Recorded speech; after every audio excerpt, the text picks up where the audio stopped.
As a loving mother, I have devoted my entire life to my son Mateo and his wife Hazel. I have denied myself many things in order to cover their debt bills, their wedding, and even the mortgage for their new home. I didn't do it for recognition, I did it because of my love. That is, until I found myself in the operating room. While I was recovering from the surgery, my son and his wife tried to take over my house and sell it. At first, it broke my heart, and then it made me angry, and I realized that I would not let it go. Before we go deeper into this story, please subscribe to this channel. Let's get 1,000 subscribers on this channel. Thank you. I stepped out of the taxi, my legs wobbling like a newborn colt, the hospital bracelet still chafing my wrist. The driver didn't offer to help, just popped the trunk and waited, engine idling. I leaned on my cane, the weight of 3 weeks in a cardiac ward pressing into my bones.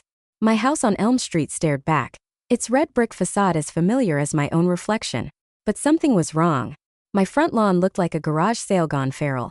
Clothes, books, photo frames scattered across the grass, glinting in the late Chicago sun. A cracked lamp lay on its side, shade torn. My breath caught, sharp as the incision under my ribs. I shuffled forward, cane sinking into the soft earth. A child's toy truck, Mateo's from years ago, peeked out from under a pile of my sweaters. I saw him at 5, grinning as he pushed it across the living room, his curls bouncing. I kicked it aside, the memory souring. A torn dress, the one I wore to his college graduation, dangled from a shrub, its hem muddy. A half-empty bottle of my perfume, Chanel, a gift from my late husband, rolled in the grass, cap missing. The scent hit me, sweet and sharp, and my stomach churned. Who did this? Vandals? Kids? But the precision of it, the cruelty, felt personal. Neighbors' curtains twitched. A car slowed on the street, driver gawking. My cheeks burned, Joan Delgado laid bare for all of Oak Park to see. I knelt, ignoring the stab in my chest, and picked up a photo frame. The glass was cracked, but Mateo's face smiled through, age 10, gap-toothed at Navy Pier. I'd worked double shifts to pay for that trip. My fingers tightened, the frame biting into my palm. Joan? Oh God, Joan, you're back. Mrs. Carter's voice, high and nervous, cut through the haze. She hustled across her lawn, clutching her cardigan, her loafers squeaking on the damp grass. I didn't know you were out of the hospital. Nobody said. What happened here? My voice was low, steady, though my pulse hammered. I stood, leaning on the cane, and faced her. Her eyes darted to the mess, then back to me like a trapped mouse. I didn't know what to do. It was Mateo and Hazel. They came yesterday with a truck. Said they were clearing things out. She wrung her hands, her wedding ring glinting. I thought they'd talk to you. Clearing things out. I repeated, each word a stone. My things? My home. Mrs. Carter flinched. They thought, well, Hazel said you weren't coming back. After the surgery, they had a real estate sign up for a day, but someone took it down. Her voice dropped to a whisper. Hazel kept saying it was for the best, that they'd be better off without the burden. Burden. The word landed like a slap. I saw Hazel's smug smile, her manicured nails, her voice dripping with fake concern at the hospital. Mateo, my boy, always dodging my eyes lately. I'd given him everything, my savings for his wedding, my time, my heart. And this? My life tossed out like trash? I turned back to the pile, my gaze landing on a glint in the mud. My locket, the one with Richard's photo, half buried. I knelt again, slower this time, and dug it out, the chain tangled. The silver was tarnished, but Richard's face was clear. His grin frozen from our last anniversary. I cleaned it with my sleeve, the fabric catching on my bracelet. My hands were steady now, the tremor gone. I stood, pocketing the locket, its weight a quiet promise against my hip. Joan, are you okay? Mrs. Carter's voice was small, but I barely heard her. The neighbor's stares, the car's engine. The ache in my chest, they faded. I looked at my house, its windows dark, and felt something shift inside me, cold and sharp as a blade. They'll learn, I muttered, my voice barely audible. I turned and walked toward the street, cane tapping, my shadow long and unbroken. The drive to Naperville took 20 minutes, but it felt like seconds, my hands gripping the wheel of my old Corolla. The hospital bracelet still clung to my wrist, a reminder of how close I'd come to not being here. Mateo and Hazel's house loomed ahead, a 2-story McMansion with pristine white siding and a manicured lawn. My money had paid for it, every brick, every blade of grass. I parked crooked in their driveway, my pulse a drumbeat in my ears. A Starbucks cup rolled in the passenger seat, its coffee long cold. I grabbed my purse, the locket inside it a steady weight, and marched to the door, banging hard enough to rattle the glass. Hazel opened it, her blonde hair swept into a perfect bun, her designer yoga pants screaming money. Joan. Her eyes widened, but her smile was all teeth, no warmth. You're out. We didn't expect. Where's Mateo? I pushed past her, my cane clicking on their polished hardwood. The foyer smelled of lavender candles, but the luxury felt sterile, like a showroom. A photo of their wedding, my check had covered the venue, hung on the wall mocking me. He's in the kitchen, Hazel said, her voice syrupy. She followed, heels clicking. You should have called. We're in the middle of. I didn't wait. In the kitchen, Mateo stood at the counter, stirring a mug of coffee, his shoulders hunched. He looked up and his face went pale, the spoon clattering. Mom? You're here. Surprised. I set my purse on the counter, my eyes locked on his. Thought I'd be dead by now, didn't you? Made it easy to dump my life on the lawn. Hazel laughed, sharp and dismissive. Oh, Joan, don't be dramatic. We were being practical. The doctors said you wouldn't pull through, and we couldn't let the house sit empty. She leaned against the counter, her handbag. A Gucci, probably $5,000 within reach. Practical. I snapped, my voice low but venomous. You threw out my clothes, my photos, my husband's memory. You put a for sale sign on my home. Mateo's gaze dropped to his mug, his fingers twitching. We didn't mean. It was a misunderstanding, Mom. We were just trying to. Trying to what? Cash in. I stepped closer, my cane steady. My eyes caught a real estate brochure peeking from under a magazine, its glossy cover showing a condo in downtown Chicago. I paused, my breath hitching. What's this? Hazel's smirk faltered, but she recovered fast. Just looking at options. You know, for the future. Her phone buzzed and she glanced at it, muttering, It's about the deal. Before stepping away, her voice hushed. I turned back to Mateo. You thought I was gone, so you sold me out. My savings built this house, and you repay me with betrayal. Mom, please, he mumbled, spilling coffee on the counter. It wasn't like that. Enough. I slammed my hand on the table, the sound cracking through the room. This house is still in my name. I'm evicting you. Both of you. Pack your bags. Hazel spun back, her face flushed. You can't do that. We have rights. Watch me, I said, my voice ice. I grabbed my purse, my fingers brushing a keychain on the counter. Mateo's one I'd given him for his first car. I pocketed it, the metal cool against my palm. I walked out, their stunned silence trailing me. In the car I gripped the wheel, a memory flashing. Me signing the check for their down payment, my hand shaking as I drained my savings. They'd hugged me then, all smiles. Now, they'd buried me before I was dead. I pulled over, jotting a note on a scrap of paper. Check property records. The keychain pressed into my hip, a reminder of what I'd reclaim. I glanced at their house in the rearview mirror, a faint smile tugging at my lips. They had no idea what was coming. The lawyer's office in the Loop smelled of old coffee and older books, the kind of place where secrets piled up like the papers on his desk. I sat across from Mr. Gorman, a balding man with a tie too loud for his gray suit, flipping through a stack of documents. My purse rested on my lap, the locket and keychain inside grounding me. My eyes scanned the papers, hunting for discrepancies, the way I used to audit ledgers late into the night. Then I saw it. A loan agreement, my signature scrawled at the bottom. Except I'd never signed it. My breath caught, sharp as a blade. This isn't mine, I said, tracing the forged signature with my finger. The ink looked fresh, too clean for a document dated 2 years ago. Mateo and Hazel took out loans in my name. How much? Gorman adjusted his glasses, frowning. 3 loans totaling $150,000. Secured against your house. If you hadn't come in, they'd have defaulted, and you'd lose everything. He leaned back, skeptical. This is serious, Mrs. Delgado. Forgery's a crime, but proving it's tricky. You sure you want to pursue this? Absolutely, I said, my voice steady though my pulse raced. Start the eviction process too.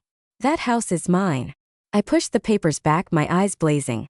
They'd not only tossed my life out, they'd stolen it. I left his office and drove to a Chase branch near Michigan Avenue. The city's hum a dull roar outside. The bank lobby was all glass and polish, sterile as Hazel's kitchen. I approached a teller, a young woman with a tight bun, and slid my ID across the counter. I need statements for my accounts, including any loans tied to my name. She hesitated, glancing at a manager across the room. I'll need to verify, this is unusual. Her fingers tapped nervously on the keyboard. Verify fast, I said, leaning in, my tone sharp but polite. I'm not leaving without answers. My bookkeeping days flooded back. Hours spent cross-referencing figures, spotting fraud in messy ledgers. I knew what to look for. She printed a stack of statements, and I scanned them at a corner table. One caught my eye. A transfer to an offshore account, $20,000 labeled consulting fees. Mateo's name was nowhere, but Hazel's was buried in the fine print. My jaw tightened. What were they hiding? I stepped outside, the Chicago wind biting, and dialed an old colleague, Linda, from my bookkeeping days. She answered on the third ring, her voice cautious. Joan? It's been years. You okay? I need a favor, I said, keeping my tone even. Can you dig into some financial records for me? Discreetly. It's about Mateo and Hazel. A pause. Hazel's got new connections, Joan. People talk. I'll help, but be careful. They're in deep with someone. Her wariness sent a chill through me, but I thanked her and hung up. A memory hit as I walked to my car. Me at my desk years ago, auditing accounts while Mateo slept upstairs. His college bills piled high, my eyes burning from no sleep. I'd done it all for him. Now he'd forged my name, sold my trust. I slipped the loan document into my purse, its crinkle loud in the quiet. It was proof, a weapon. My phone buzzed, Mateo's name on the screen. My heart lurched, but I silenced it, my thumb steady. He'd know I was onto him soon enough. I stepped into the dusk, the city lights flickering on, my purse heavy with evidence. A smirk tugged at my lips as I pictured his panic, his world unraveling. Let him sweat. I was just getting started. The Schaumburg strip mall hummed with late afternoon noise. Cars idling. A diner's neon sign flickering across the lot. I adjusted my scarf, the silk slipping against my neck, and pushed my glasses higher. Hazel's real estate office sat wedged between a nail salon and a tax prep shop, its glass door plastered with top agent decals. My pulse ticked steady like a metronome as I stepped inside, clutching a fake inquiry form I'd printed at the library. The USB drive in my pocket felt heavier than the locket, its weight a promise of ruin. The receptionist, a girl barely out of college, glanced up from her phone. Can I help you? Her gum snapped, loud in the quiet office. I'm here about a condo listing, I said, my voice pitched higher, softer. A nervous buyer, not Joan Delgado. Saw it online. Can I speak to someone? She waved me to a chair, already back to her screen. I sat scanning the room. Hazel's cubicle was in the corner, her nameplate gleaming. A photo of her shaking hands with a slick-suited man pinned to the partition. My gut twisted. Something about his smirk screamed trouble. I stood, feigning interest in a brochure rack, and edged toward her desk. The receptionist didn't look up. My fingers slid the USB into Hazel's computer, the drive clicking softly. Files flashed on the screen, property records, commission logs, names I didn't recognize. I dragged them over, my eyes darting to the door. A printer whirred nearby and I froze, but it was just another agent, oblivious. The files copied, slow as molasses. My scarf itched, sweat beading under my glasses. I spotted an email on Hazel's screen, half open. Confirm payment to offshore account. My breath hitched. This was bigger than I'd thought. The USB blinked, done. I yanked it out, pocketing it just as the receptionist called. Ma'am? You need that brochure. Got it, I said, waving one I'd grabbed, and hurried out, my cane tapping faster than necessary. The air outside hit like a slap, sharp with diesel and fried food. I slipped into my car, heart hammering, and drove to a library 2 towns over. The printer there was ancient, spitting out my dossier page by page. Hazel's falsified records, inflated commissions, clients shortchanged. My old bookkeeping instincts hummed. Every discrepancy screamed her greed. My phone buzzed as I collated the pages. Hazel's name flashed. I answered, keeping my voice cool. What do you want? You're poking into things you'll regret, Joan, she said, her tone low, venomous like a snake coiling. I know you've been sniffing around. Back off. Funny, I said, folding the dossier, my fingers steady. I'm just tying up loose ends. You should try it sometime. I hung up before she could respond, my pulse spiking. She was scared. Good. A memory flickered. Me at my kitchen table years ago, writing a check for Hazel's real estate license fees. She'd hugged me, her eyes bright with ambition. I'd been so proud. Now that pride was ash. I sealed the dossier in an envelope, my pen scratching the firm's address. At the post office I hesitated, the envelope heavy in my hands. Hazel's voice echoed regret. I dropped it into the mailbox, the clang final like a door slamming shut. I walked back to my car, the Schaumburg dusk settling, streetlights buzzing on. A man stared from the diner, his gaze lingering too long. I glanced over my shoulder, my breath quickening, and slid into the driver's seat. Hazel would know soon enough. Let her squirm. The storage facility near O'Hare smelled of dust and motor oil, its metal corridors lit by flickering bulbs. I turned the key to Unit 214, the lock grinding, and the door rolled up with a screech. Boxes loomed inside, stacked from my old bookkeeping days. Ledgers, receipts, records I'd kept after Mateo's promises fell apart. The news of Hazel's investigation, sparked by my dossier, burned in my mind. She was on the ropes, but Mateo was still a loose end. I needed proof he'd forged those loans. I knelt, my cane propped against a crate, and tore into a box. Papers spilled out, tax forms, bank statements, a crumpled receipt from Mateo's failed startup. I'd bailed him out, every cent a wound. My pen-scratched notes cross-referencing dates. A security camera swiveled overhead, and I tugged my scarf tighter, pulse ticking. The bulb buzzed, casting shadows over the concrete. I opened another box, fingers brushing a ledger from 5 years back. My eyes caught initials. MD Mateo Delgado. A loan agreement tied to my name, his scrawl unmistakable. Footsteps echoed outside. I froze, papers clutched tight.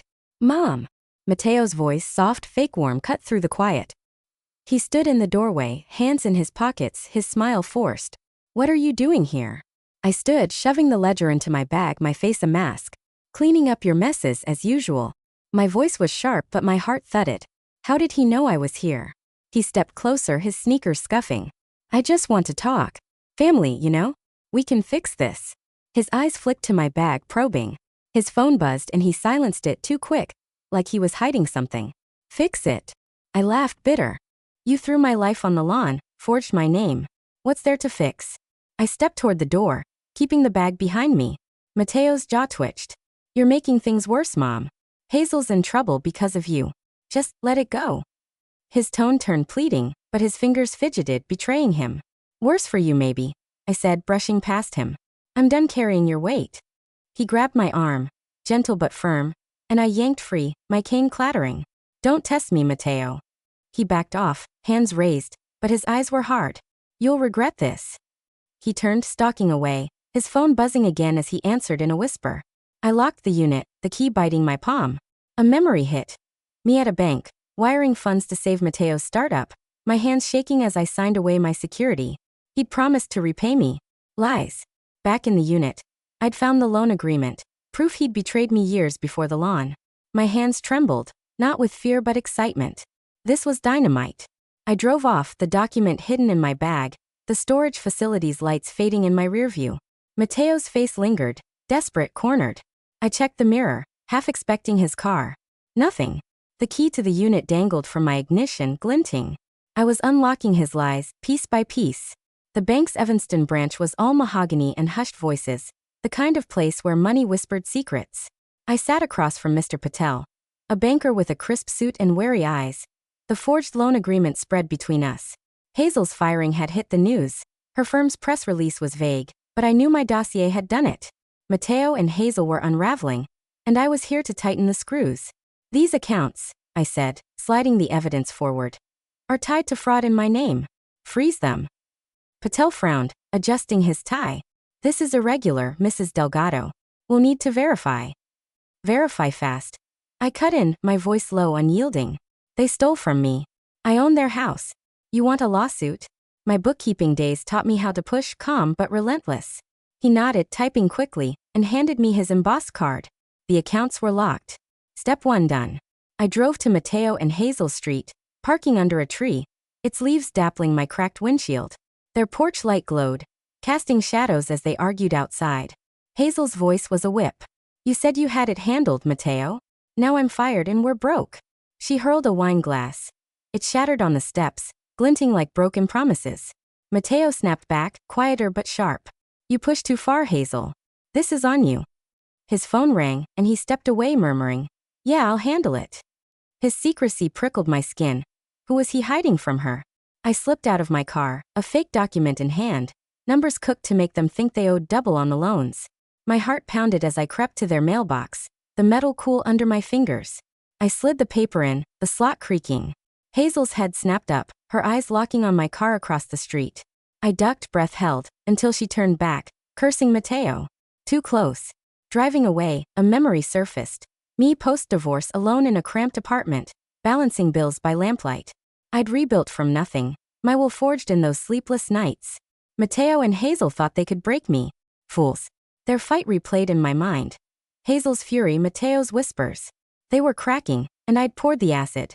I pulled over on a quiet Evanston street, the banker's card still in my pocket, the fake documents weight lingering in my hands. A smirk curved my lips as I tapped the steering wheel, their voices echoing. Let them tear each other apart. I wasn't done orchestrating their fall.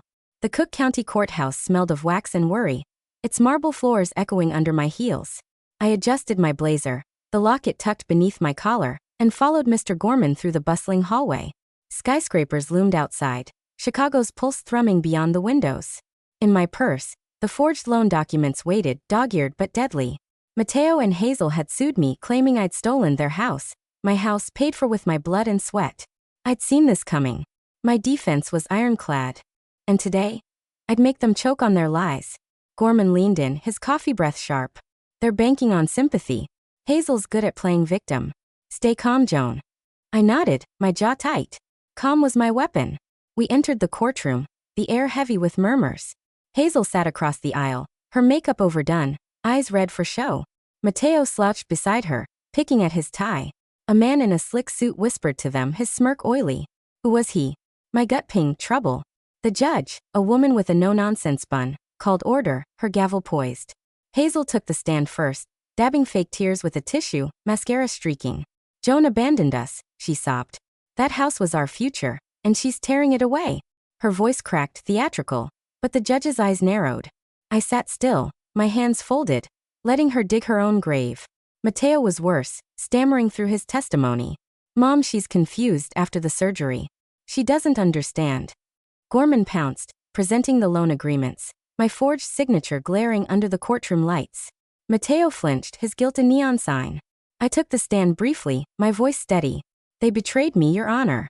Stole my name, my home. The evidence speaks. I handed Gorman the key document, smoothing its edges, my fingers claiming the truth. Hazel snapped at Mateo during a recess, her whisper venomous. You said this would work. He shrank, eyes darting to the slick-suited man, who scribbled notes. Gorman caught my glance. Probably a hired gun, he muttered. They're desperate. The judge ruled the case frivolous, a step toward my eviction claim. Victory for now. A memory surfaced as I waited for Gorman. Years ago, Mateo begging for cash to cover a gambling debt, me signing checks, my trust fraying. I'd swallowed my doubts then. No more. I stepped into the hallway, the court document in my purse, its weight a shield. The slick man's voice drifted from a corner, low and urgent, talking to Mateo. We'll pivot, he said. Pivot to what? I strode to my car, the city's hum swallowing my footsteps. The document pressed against my hip, proof of my upper hand. But that lawyer's whisper clung to me, a shadow of their next strike. I scanned the lot, my pulse steady but sharp, and slid into the driver's seat. They weren't done. Neither was I.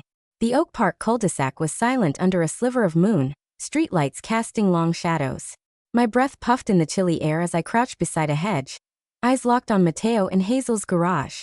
My vintage Mustang, cherry red, bought after my divorce, my first taste of freedom, sat inside, its curves glinting. They planned to sell it, Linda had warned me, her voice tight over the phone. Not on my watch. The spare key burned in my pocket, the locket's chain cool against my neck. This was mine and I was taking it back. I darted across the lawn, my sneakers silent, and lobbed a pebble at the motion light. It flickered off, plunging the driveway into dark. My heart thumped, but my hands were steady as I slipped the key into the garage's side door. The lock clicked, and I eased inside, the air thick with oil and rubber. The Mustang waited, its leather steering wheel worn from my grip years ago. I slid into the driver's seat, the seat creaking, and popped the glove box. A crumpled note fell out. A contract, Mateo's initials scrawled beside an unknown name, Vargas. My pulse spiked. What was he hiding? A dog barked nearby, sharp and close. Who's there? A man's voice called, Mr. Thompson, the nosy neighbor. His flashlight beam swept the street. I froze, the note clutched tight. Just looking for my dog, I whispered, loud enough to carry, my voice pitched high, innocent. The beam swung closer, grazing the garage window. I ducked, the key biting my palm, its weight grounding me. The Mustang's engine would wake the block, but I had no choice. I turned the key, the V8 rumbling to life, a growl of defiance. Thompson shouted, "Hey!" as I eased the car out, headlights off. Hazel's silhouette appeared in the upstairs window, her head tilting, a predator sensing prey. My breath caught, but she didn't move. I hit the gas, tires chirping, and swung onto the street. The contract stuffed in my jacket. A memory flashed. Me at the dealership signing for the Mustang, my divorce papers still fresh. I'd grinned, the salesman chuckling at my joy. That car was my rebellion, my proof I could stand alone. Mateo and Hazel thought they could steal that, too. I gripped the wheel, the leather warm, familiar. The note in my jacket crinkled, Vargas, a name to chase. Mateo was playing a game I hadn't seen yet. The Mustang roared through Oak Park, streetlights streaking past. The city's distant glow on the horizon. My heart pounded, not from fear but from the thrill of reclaiming what was mine. Hazel's silhouette lingered in my mind, her pause too knowing. I glanced at the rear view, the road empty but heavy with threat. The note burned against my chest, a new key to their lies. The Wilmette Cafe smelled of espresso and warm bread, its windows steaming against the Lake Michigan chill. I sat in a corner, my laptop's glow casting shadows on my coffee mug, a chipped relic from a local fundraiser I'd once chaired. Hazel's social media posts glared from the screen. Joan Delgado, the mother who abandoned us, now tearing our family apart. A photo of her and Mateo, all sad eyes, captioned with lies. My fingers hovered over the keyboard, the locket heavy under my sweater. She wanted a war. I'd give her one. I drafted my response, each word a scalpel. The truth about Mateo and Hazel Delgado, I typed, attaching redacted loan documents, their forged signatures blurred but damning. I listed their debts, their fraud, my voice clear but restrained. They threw my life on the lawn, sold my home, stole my name. I paused, redacting one last detail, ensuring no legal misstep. My cursor blinked. I hit post, the screen refreshing as likes ticked up 10, 50, 200. Neighbors chimed in. We always knew Joan was kind, wrote Mrs. Carter. Shame on them, said another. My chest warmed, vindication sharp as whiskey. My phone pinged. Hazel's message popped up, raw and unhinged. You'll pay for this, Joan. We know someone who can fix this. My coffee went cold, her words a blade. I typed back, cool as ice. Keep digging your hole, Hazel. I'm not the one buried. Her reply didn't come, but the threat lingered. Who was someone? The Vargas name from the Mustang's note flashed in my mind. A memory stirred. Me at a neighborhood picnic years ago, hauling tables, smiling as Mateo ignored my efforts, Hazel charming the crowd. I poured my heart into this community, and they'd taken it for granted. Now my post turned that warmth into a weapon. I refreshed the page, comments piling up, support, outrage, a few of Hazel's friends flailing to defend her. Joan's telling the truth, wrote Linda, my old colleague. The barista, a young woman with a nose ring, caught my eye and slid a free refill across the counter. You're that Joan, right? Good for you, she whispered. I nodded, a knot loosening in my gut. Hazel's message blinked again, new. You think you've won? He's coming for you. My pulse quickened but my face stayed hard. I sipped the coffee, its heat grounding me, and scrolled through the comments, each one a brick in the wall between Mateo and Hazel and their world. The cafe's lights buzzed softly, the lake's shimmer faint outside. Hazel's threat hung like smoke, but I wasn't backing down. My fingers brushed the laptop's edge, ready for the next strike. The Glenview morning was crisp, the air sharp with autumn and the hum of a distant train. I stood across from my house on Elm Street, arms crossed, watching movers haul Mateo and Hazel's lives into a dented van. A scratched designer couch, Hazel's pride, teetered on the curb, worthless now.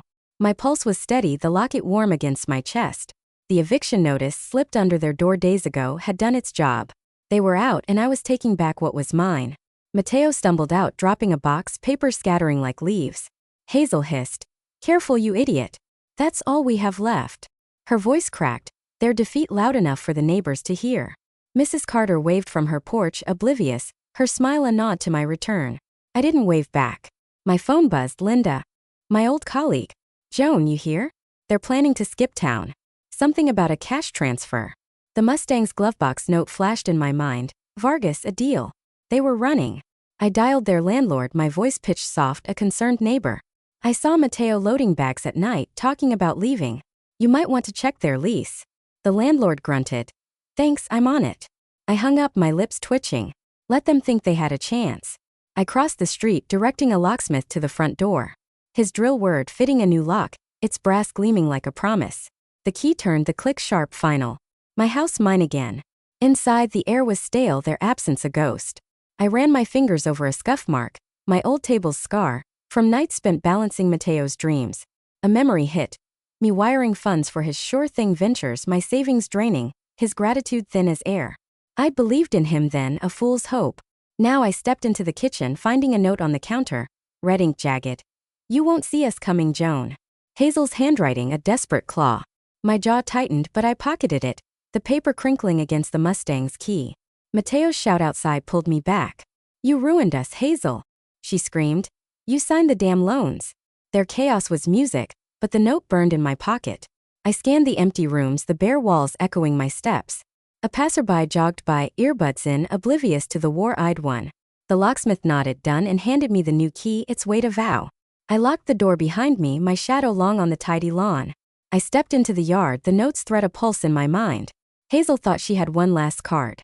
I glanced at the van, movers slamming its doors, and felt the key's edges bite my palm. Let her try.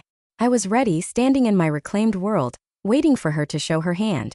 My reclaimed house in Northbrook was quiet, the evening settling like dust. I sat at the kitchen table, the Mustang's glovebox documents spread before me, their secrets glaring under the lamplight.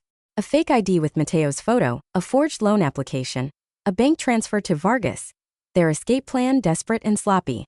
My pen circled dates, my old bookkeeping instincts sharp. They thought they could flee to another state, start over with stolen money. Not if I stopped them first. I opened my laptop, drafting an anonymous email to their bank, my fingers steady but my pulse quick. Fraud alert, I typed, attaching scans of the fake ID and loan papers. The evidence was airtight, but if they traced this, I'd be exposed. I hovered over send, the cursor blinking like a heartbeat. A siren wailed faintly outside, Northbrook streets calm but alive. I clicked, the email whooshing into the void. Done. My breath eased, but my eyes stayed on the screen, waiting. A knock at the door jolted me. Ellen, an old friend from church, stood on the porch, clutching a coffee cup, her smile brittle. Joan, I was in the neighborhood. Can we talk? Her eyes darted, too nervous for nostalgia. I let her in, my guard up, the locket's weight grounding me. We sat, her cup trembling in her hands. You've been through so much, she started, voice syrupy. What's next for you? Hazel sent you, didn't she? I said, my tone flat, cutting through her act. Ellen's face crumpled, coffee spilling on her sleeve. She's desperate, Joan. Asked me to find out what you're planning. Said her new friend's watching you. Her voice shook, guilt raw. New friend Vargas? My stomach tightened, but I leaned forward, voice low. Tell Hazel I'm living my life. She should try it while she can. Ellen nodded, fleeing with a mumbled apology, her cup left behind, coffee pooling. Alone I paced, a memory rising. Teenage Mateo bruised from a fight, me bandaging his knuckles, whispering he'd be okay. I'd poured my soul into him, and he'd forged my name in return. My phone chimed, a bank email confirming the loan's cancellation, their accounts flagged for fraud. My lips tightened, a checkmate forming. But Ellen's words clung. Hazel's new friend watching. I crossed to the window, the street dark, a neighbor's car idling briefly before moving on. My fingers gripped the curtain, the phone's glow cold against my cheek. The bank's action was a blade, but Hazel's ally was a shadow I couldn't see. I scanned the empty road, my resolve a steel thread, ready for whatever came next. The Arlington Heights realtor's office smelled of ink and ambition, its walls lined with photos of sold homes. I signed the final papers to sell my house, my pen gliding, the sold sign already staked in the Elm Street lawn. The Mustang waited outside, cherry red and gleaming, my ticket to a new life. I'd chosen Madison, Wisconsin. A smaller city, its downtown bustling with promise. My apartment there was modest, fresh paint and bare walls, a blank slate. I drove north, movers trailing, the locket bouncing against my chest, the glovebox note long since burned. Unpacking in Madison, I set a box labeled New Start on the counter, its tape peeling. My phone rang, Linda, her voice bright. Joan, you won't believe it. Mateo and Hazel are done. Cops picked them up for fraud right outside their motel. Hazel screamed at Mateo, blamed him for everything. I nodded, silent, picturing Hazel's manicured nails clawing at nothing. Their world was ashes and no one could trace it to me. My chest loosened just as a quiet hum. Another call came as I unpacked dishes, Hazel's name flashing. I answered, curious. Joan, she rasped, her voice raw, broken. You ruined us. How could you? We're family. A plea, not a threat, her arrogance gone. I stood by the window, Madison's skyline sparkling, and said, You made your choices, Hazel. I made mine. My tone was calm, final, a door shutting. She sobbed, words crumbling. I hung up, deleted their numbers, and exhaled, my shoulders light for the first time in years. A memory flickered. Me at 20 sketching maps of Paris, dreaming of travel before Mateo's birth anchored me. I'd buried those plans, duty first. Now they stirred again, alive in this new city. I unpacked the Mustang's key, its metal worn but shining, and set it on a shelf, a beacon of my fight. The apartment smelled of possibility, its silence welcoming. A neighbor waved from across the hall, her smile warm, a sign of roots to come. My phone stayed quiet, no more threats. I stepped onto the balcony, tea in hand, the city's lights a canvas of hope. The key gleamed inside, a reminder of battles won, roads taken. I sipped, the warmth spreading, and a smile curved my lips, soft but sure. Madison stretched before me, a new chapter mine to write. If you like this story, please help me reach 1,000 subscribers by tomorrow by subscribing to this channel. We also recommend listening to our previous story, it's even more shocking. Just click on the box on the left to play it. Thank you for watching.